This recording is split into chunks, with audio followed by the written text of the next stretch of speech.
Mossad is sometimes referred to as the world's most feared intelligence agency, and it's been blamed for a series of brazen operations through the Middle East in the past year.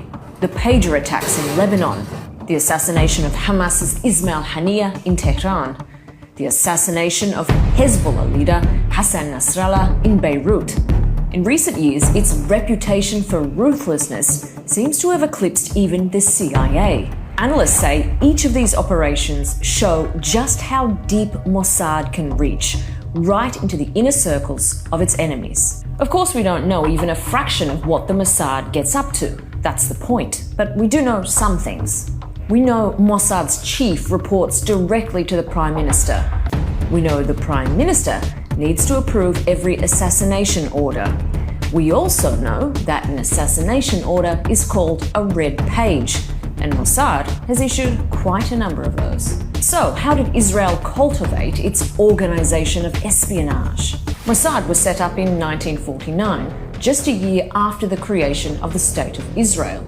At this point, Zionist forces had made quite a few enemies because they'd violently expelled Palestinians from their homes and then declared a state on the territory they took. This was back before Israel's peace treaties with Egypt and Jordan, and a lot of the Mossad's focus was on sabotaging Israel's neighbors. One of the most notable campaigns was Operation Damocles. In 1962, Israeli agents launched a wave of bombings, abductions, and violent threats against the West German scientists who were helping Egypt develop its missile industry. Mossad also kidnapped and assassinated at least one person.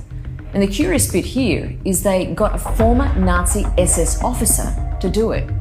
That brings me to the other reason some in Israel wanted such a ruthless spy agency: the Holocaust.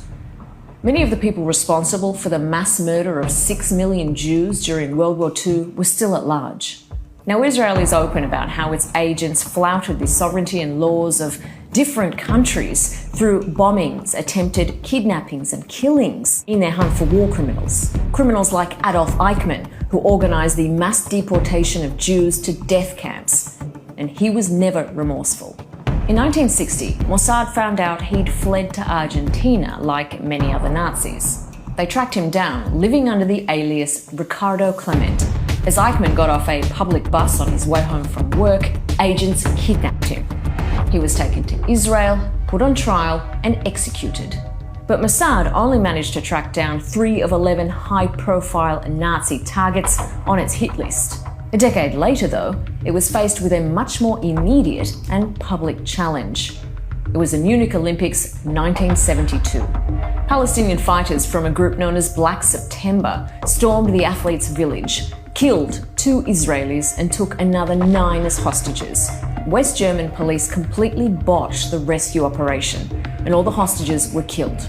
Israel's Prime Minister tasked the Mossad with tracking down those linked to Black September in an operation codenamed Wrath of God. From Rome to Paris to Lebanon, Mossad agents tracked down and killed at least 7 suspects. But Mossad had received warnings about Black September before the Olympics and ignored them. And then, while hunting a suspect in Norway, agents killed the wrong man in front of his pregnant wife. They got caught and went to prison before being pardoned. Mossad had another blunder in 1997 when its agents got caught trying to kill Hamas's then political chief, Khaled Mashal, in Jordan, at the request of Benjamin Netanyahu. This time, the US had to bail out the failed assassins. Mossad eventually did kill a Hamas commander, but were caught on camera. Mahmoud al-Mahbou had a red page for kidnapping and killing 2 Israeli soldiers. Here he is in a Dubai hotel, and those 2 tennis aficionados behind him are suspected Mossad agents. He was found dead in his hotel room only hours later. But the agents used forged foreign passports, which created diplomatic crises with 5 countries, not least of all the UAE. And Dubai's police followed the trail all the way back to Tel Aviv. It was around this time that Mossad also started to focus on Iran. Between 2010 and 2021, it killed at least 5 Iranian scientists or military figures inside the country, including senior nuclear physicist Mohsen Fakhrizadeh, who was shot by a remote-control machine gun mounted on a pickup truck.